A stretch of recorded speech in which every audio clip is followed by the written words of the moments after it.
So in the 80405 CALGB SWOG colon cancer trial, patients with KRAS wild type were randomized to chemotherapy, physician's choice, so FOLFOX or FOLFIRI, and then the randomization was to either bevacizumab or cetuximab.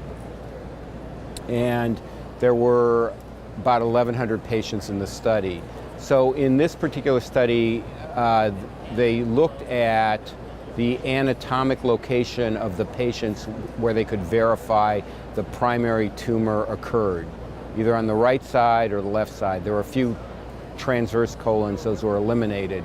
So it turns out that if you have right-sided colon cancer, your prognosis is not as good. Overall, people in either arm with right-sided colon cancer had a shorter survival and a shorter progression-free survival with treatment.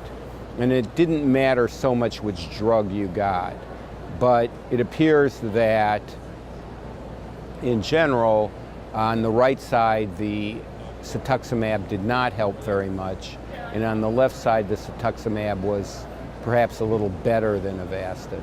So,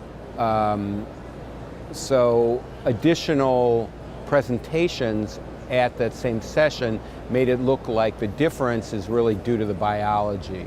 So in a data set with pathology from MD Anderson that Michael Lee analyzed, the right-sided colon cancer did about as much worse compared to the left as they did in the 80405 study, but that was mainly due to the fact that they had BRAF mutations, NRAS mutations, and then hypermethylation.